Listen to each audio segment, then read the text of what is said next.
you started your governorship with with everything happening. I mean, you had prisons, you had DHS investigation, you had unbelievable severe weather, and then you had COVID. Looking back right now, is there anything you would have done differently knowing what you know now? Well, I'm sure we would have made a lot of decisions differently because we have more facts now. You know, one of the things, particularly coming into COVID, we had our first case on March the 11th of 2020, and we did not know what we did not know. And so, sure, I would have made some different decisions as I look back, but my view is there really doesn't do much good to look backwards. We ought to look forwards, and so I'm great and optimistic about this upcoming year, and hopeful that we don't have all of the same natural disasters and some man-made created disasters that we've had to deal with over the last 2 years. So looking forward, you've got the session. It starts tomorrow. Here it is, the first Monday of 2022, and we're seeing the rise in COVID cases. How are you prepared to handle that? How concerned are you, and what is your plan of operation? Well, we're always concerned. We met with our team of docs last week, Dr. Dobbs and his entire team, late last week, and you know, it's hard to believe, but it was only 2.5 weeks ago that we still had an average 7-day case count of about 200 cases a day. I think probably after today that'll go up over 4,000. We'll be at our highest number of cases that we've been at throughout the pandemic. That's the bad news, is the case numbers are way up. The good news is, as was projected out of South Africa, it doesn't seem that this particular variant is as severe as some of the previous ones. It doesn't seem to attack your lungs quite as bad. And obviously we come into it with some 1.6 million Mississippians that are vaccinated, and so there's a smaller pool of those individuals that are most vulnerable. So we're monitoring the hospital situation very closely. We had less than 200 Mississippians in the hospital 2.5 weeks ago. We got well over 500 today, and those numbers are going up. And so we think the next couple of weeks could be challenging, and we're working closely to monitor that. And should we need to take action, we will. We're not going to have mandates. We're not going to shut down businesses. We're not going to do those things. But we are going to monitor and make sure we protect the integrity of our healthcare system. Speaking of healthcare system, the nursing shortage, we had it before, we're seeing it again. Can lawmakers help with that? Is there anything that you can do with the legislative session starting tomorrow?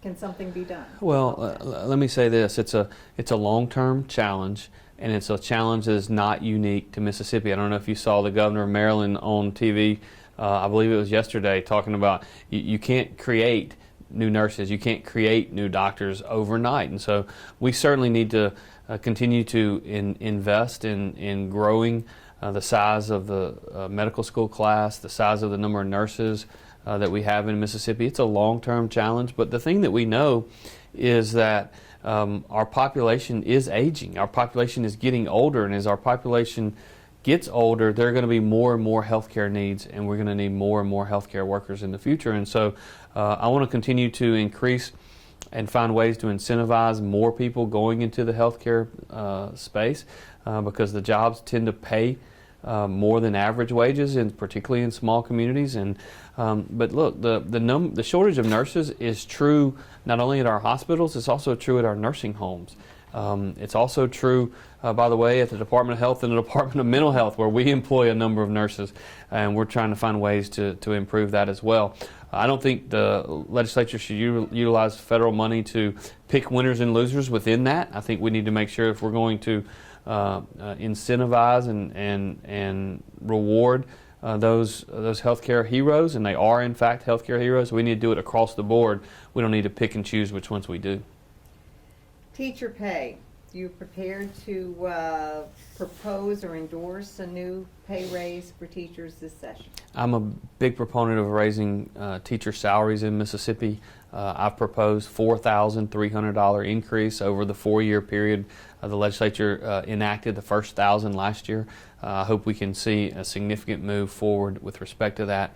But let me tell you the reason I'm for it. I believe in rewarding success. If you look at the improved educational outcomes of Mississippi over the last 10 years, quite frankly, it's amazing what's happened. High school graduation rates obviously have gone from 72% to 87.5% over that time frame. Mississippi actually has a better high school graduation rate than the national average. If you look at 4th grade reading results, 4th grade reading on our nation's report card, the NAEP test, Mississippi was 49th in the nation 10 years ago. Last year we were 29th in the nation. 2019, Mississippi was the only state in America that actually improved year over year. We ought to reward those teachers who are doing great things. You know, there are teachers in other parts of the country that even today are trying to find ways to not go back in the classroom. Our teachers have been in the classroom since July or early August of last year, and they've been teaching these kids, and they've done great work, and I think we ought to reward them with improved teacher pay.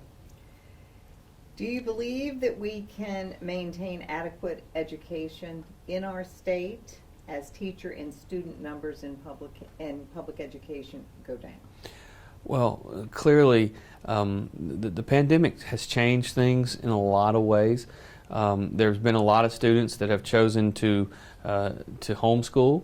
There's a lot of students that have chosen to move from one school to another because in some instances those schools weren't open, and so those parents made conscious decisions to move those kids. I believe when we spend a couple $1 billion a year on funding education, we ought to fund the child and the individual. We shouldn't be funding old systems because things change and they're ever evolving. And so I certainly think that we've got more money now from federal government and state government than we've ever had. We're in the best financial shape we've ever been in. We're in the best fiscal shape we've ever been in. So now is an opportunity for us to rethink and reimagine the way we do things. We've proven in Mississippi over the last 10 years that conservative education reforms work. Let's continue to focus on those. I guess we can talk about Jackson a little bit. Let's talk about Jackson. We're here in Jackson. We've just had a record-breaking year for homicides in the city. Does your executive budget recommendations do anything to help with that? I know the Capitol Police, you've gotten more of those, but then we heard that they weren't really, they don't really, I get the impression they don't actually want to really be in Jackson. They're just kind of a backup. Do you think we will see that come to fruition, that we will see them actually patrolling the areas that they're... Well, I live downtown and they patrol every single day.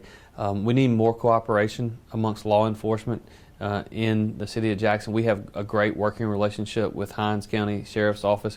Our state law enforcement has a great relationship with Hinds SO. We have a great relationship with Rankin SO. We have a great relationship with Madison SO. We need a better working relationship with the Jackson Police Department. There's no doubt. We need, because the JPD is always going to be the primary agency policing inside the city limits of the city of Jackson. After all, that is their job and their focus. There are a lot of good people at JPD. There are a lot of good individuals, a lot of good men, a lot of good women. There's just not enough of them. And unfortunately, their numbers have been declining and dwindling for years now. So we need to see, in my opinion, a major commitment from the city leaders to invest back in the police department, get more officers so that they can do more patrols. But yes, I have proposed doubling the size of the Capitol Police Force. We have 78 officers today. I propose going to 150 officers. Again, regardless of how large they are, they're still going to have to work closely with Hinds SO and JPD, and we're committed to doing so. But we're going to continue to invest in growing that. Now, with Capitol Police, we're in transition. You'll remember that Capitol Police really was a security force at one time, not too long ago. It was part of the Department of Finance Administration. We've moved it from DFA over to the Department of Public Safety. We've working towards hiring more and more officers to move it more and more to a police force and less of a security force. Well, that's good news.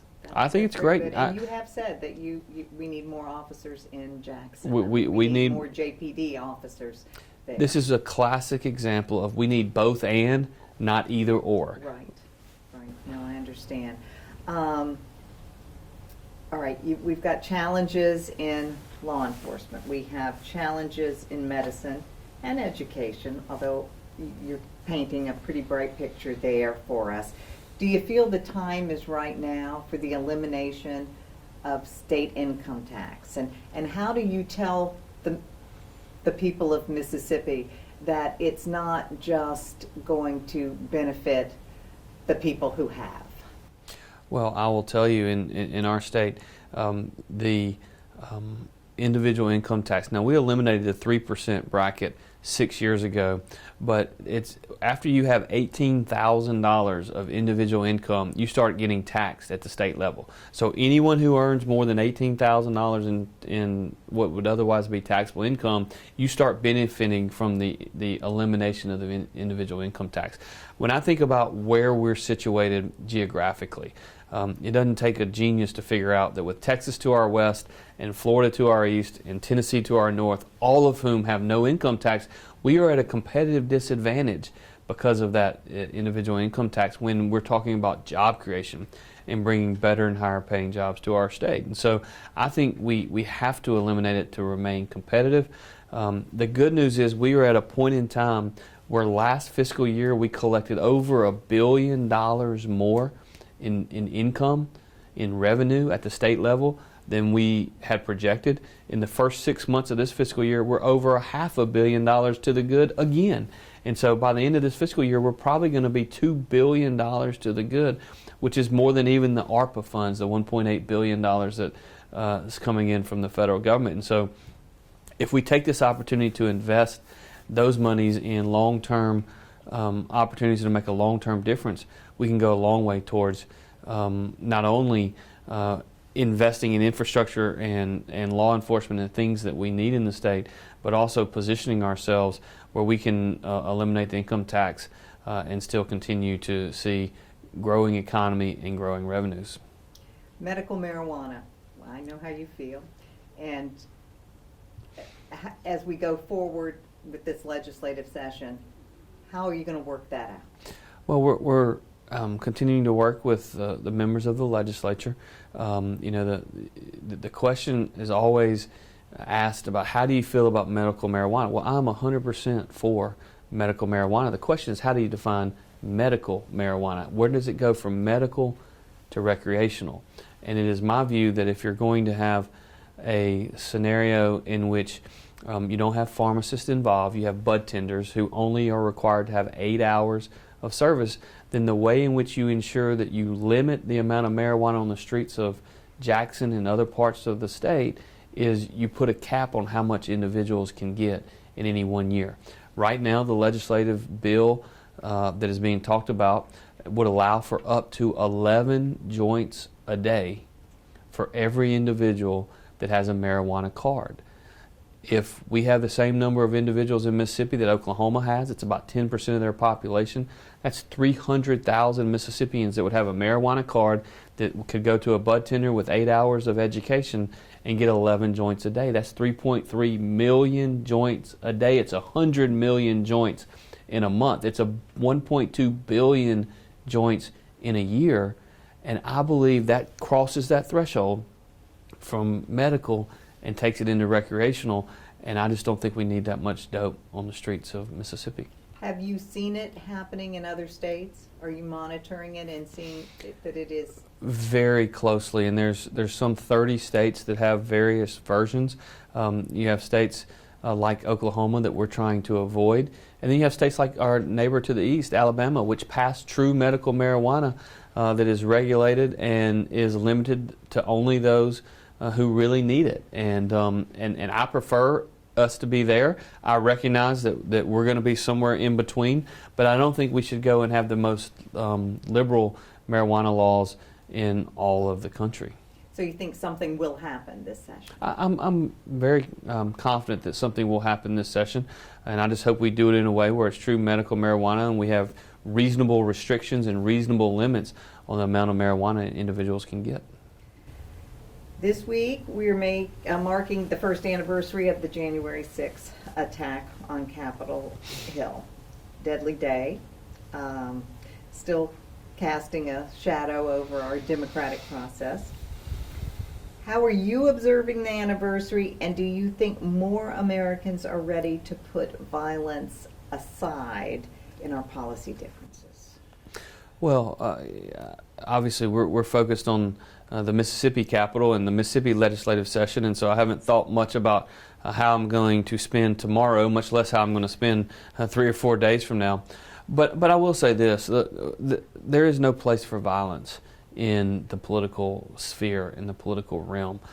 We are supposed to be passionate about what we believe in, and we're supposed to argue for our views, and those who are right will win the day in the long term. And so I don't think that there's any place for violence. One of the areas that made me most proud in my first year as governor is as there were marches in downtown areas all across America. Many of them turned violent, but in Mississippi, none of them turned violent because we had people that disagreed on certain issues, but they did so in a peaceful way. I remember when some of my friends who claimed to be on the right were protesting some of the things that we did. I made it very clear, even when they came to Jackson to protest, that while I disagreed with what they were saying, I would forevermore defend their right to protest because it's intrinsic and it's important and it's imperative within a true democratic society, and I still feel that way. How do you feel about the bipartisan select committee led by Congressman Thompson that's investigating you? Well, I don't think there's anything bipartisan about the select committee. Congressman Thompson is clearly on a witch hunt, and he is doing what Congressman Thompson has always done his entire political career. He's very, very partisan about this, and he's making it clear that's his approach, and that's his prerogative. It hasn't changed in his nearly 30 years in Congress, and I don't expect that those partisan ways are going to change anytime soon. How about redistricting? We're seeing that what's been proposed so far, and there are some questions about that. How do you think that's going to go? Well, when you talk about redistricting, just a reminder that there's 2 different avenues. There's the Congressional Redistricting. The governor has a role to play in Congressional Redistricting, obviously, because I have the ability to approve or not approve of the plan. But then there's also legislative redistricting, in which the legislature redistricts themselves. They've written the governor completely out of that, and that's their prerogative. But in terms of congressional redistricting, we're looking at the maps that have been proposed and are trying to make an analysis of that. There's not significant movement. There's not significant partisan changes in any of the 4 maps, and so and under the maps that are proposed, the 4 existing congressmen are heavy favorites to get reelected, and so we'll see what they ultimately pass. But as it currently stands, that they seem to be headed in the right direction on that. Your thoughts on this new year? What we can expect to see? What positive things we can see from the amount of money that's being given to the state? People are very concerned that money go, of course, to the right things. Eternal optimism. Eternal optimism. You know, when you come in as governor in January of 2020, and you deal with prison riots and prison crisis and Department of Human Services scandal, and then floods, and then tornadoes, and then hurricanes, and oh, by the way, COVID. You have to approach every day in the same way and same manner in which one would approach eating an elephant, and it's just one bite at a time, and that's the way we do it. And but I will tell you, I am optimistic because I have seen what conservative reforms have done for Mississippi over the last 10 years. I've seen our educational attainment levels increasing. I've seen the fact that because we were willing to make hard decisions, we're in the best fiscal shape we've ever been in. Because we were able to cut taxes and give more people more of their money, we're in the best financial shape we've ever been in. And now we're in a position where we can truly invest in our infrastructure and build long-term programs and long-term successes that can literally have multi-generational impacts. And I'm excited about that opportunity. Is it going to be easy? Of course not. It never is. But I'm very optimistic about our future. Thank you. Thank you. As always, appreciate it.